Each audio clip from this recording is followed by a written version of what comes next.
সমাজবাদী party অসমৰ সাংস্কৃতিক বিভাগ সাংস্কৃতিক প্ৰকোষ্ঠ গঠন শনিবাৰে অনুষ্ঠিত হয় সাংস্কৃতিক প্ৰকোষ্ঠৰ কাৰ্যনিৰ্বাহক সভা সাংস্কৃতিক প্ৰকোষ্ঠ বিভাগৰ সভানেত্ৰী কাকলি গোহাঁইনাথৰ আহ্বানত অনুষ্ঠিত হয় এই সভাত উপস্থিত থাকে সমাজবাদী পাৰ্টি অসমৰ সভাপতি ব্ৰজন কুমাৰ সন্দিকৈকে আদি কৰি সমাজবাদী পাৰ্টি অসমৰ বহুকেইগৰাকী বিষয়ববীয়া তথা সাংস্কৃতিক প্ৰকোষ্ঠ বিভাগৰ বহুকেইগৰাকী বিষয়ববীয়া উপস্থিত থকা পৰিলক্ষিত হয়। জলে কপাল তীৰ্বেৰ তৰা জলে নয়ন মোৰো যে হৃদয় জলে তোমাৰি নিবিড় মৰণ। আলোচনা তেনেকে এটোৱে কৰিছোঁ যে সাংস্কৃতিকভাৱে দলটো আমি কেনেকৈ আগুৱাই লৈ যাব পাৰোঁ। যিকোনো এটা ঠাইৰ পৰিচয়টোৱে হ'ল নিজৰ সংস্কৃতিটো। আমাৰ যোনটো সংস্কৃতি বহুত ৰিচ আমাৰ নিজৰ কালচাৰটো, সেই কালচাৰটো লৈ পেলাই আমি দলটো ৰাইজৰ মাজত কেনেকৈ সোমাম, দলটো কেনেকৈ আগুৱাই লৈ যাম বা সাংস্কৃতিকভাৱে আৰু সাংস্কৃতিক জগতখনৰ কলা কুশলীসকলৰ কাৰণে আমি কি কৰিব পাৰোঁ দলটো হৈ পেলাই সেইখিনি আলোচনা কৰিছোঁ। আগন্তুক কেনেকুৱা পৰিকল্পনা আছে? আপুনি যিহেতু নিজে এগৰাকী অসমৰ বিশিষ্ট শিল্পীৰ কন্যা আৰু আপোনাৰ স্বামীও অসমৰ শিল্পী আমাৰ এতিয়া 52 গৰাকী আছে। 52 গৰাকী শিল্পী আছে আৰু আমি অকল গুৱাহাটীতে নহয় বেলেগ বেলেগ ডিষ্ট্ৰিক্টতো আছে, গোটেই অসমত আছে। আৰু মোৰ দেউতাৰ যোনখিনি সমসাময়িক যোনখিনি শিল্পী আছিলে সেই শিল্পীখিনিও বহুতখিনি মোক উৎসাহ দিছে আৰু সদায় মোৰ লগত সহায় কৰিম সহযোগিতা আগবঢ়াম বুলি মোক কথা দিছে। সেনেকৈ আমি আগবাঢ়িম।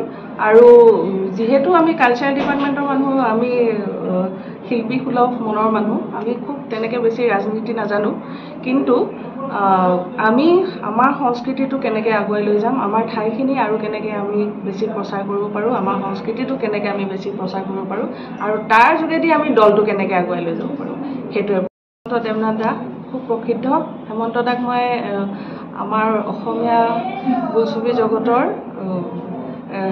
মানে খুব এজন প্ৰসিদ্ধ ব্যক্তি যেন বুলি মই সম্বোধন কৰোঁ, সন্মান কৰোঁ খুব। আৰু তেখেতে খুব বেছি গ্লেমাৰাছ কাম নকৰে যদিও তেখেতৰ কামখিনি খুব মানে আৰ্টিষ্টিক। সেইটো কাৰণে মই তেখেতক খুব সন্মান কৰোঁ।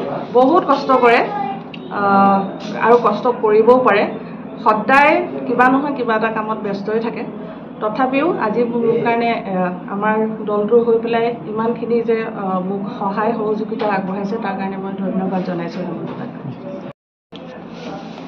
ৰাজনৈতিক জগতখনত মই বহু বছৰ ধৰি আছোঁ যদিও এনেকুৱা এটা বিভাগ কিন্তু বেলেগ ৰাজনৈতিক দলত মই দেখা নাছিলোঁ। থাকিলেও ইমান জাগ্ৰত নহয়। ইয়াত আমি দেখিছোঁ তেখেতসকলৰ যি আমাৰ সাংস্কৃতিক বিভাগ, আমাৰ যিটো সাংস্কৃতিক প্ৰকোষ্ঠ বুলি কয় সাংস্কৃতিক বিভাগ, ইয়াত আমাৰ সভাপতি ডাঙৰীয়ানীয়ে কৈছে, আমাৰ সাংস্কৃতিক বিভাগৰ কৈছে যে 52 গৰাকী শিল্পী কলা কুশলী বহুত প্ৰতিভাৱান ব্যক্তি ইয়াত আছে আমাৰ লগত। আৰু আমাৰ ভাল লাগে, আমি প্ৰত্যেকখন মিটিঙত যেতিয়া আমি যাওঁ, আমাৰ মিটিংখন যেতিয়া বহুত দীঘলীয়া হয়, ৰাইজৰ বিভিন্ন যিবিলাক গতানুগতিক কথা আমি কৈ থকা হয় মিটিঙত, তাৰপিছত আমি সদায়, কাৰণ আমাৰ লগত বহুকেইজন গায়ক গায়িকা প্ৰায় লগত সদায় থাকে, যে তেখেতসকলে এটা অনুৰোধ জনাওঁ, তেখেতসকলে ৰাইজেও গম নাপায় যে এনেকুৱা ধৰণৰ গায়ক গায়িকা আমাৰ লগত আহিছে। যেতিয়া গান এটা গাই দিয়ে তেখেত ৰাইজে সাংঘাতিক ধৰণে এটা মনটো মানে যিটো ফ্ৰেছনেছ আহে সেইটো খুব ভাল লাগে।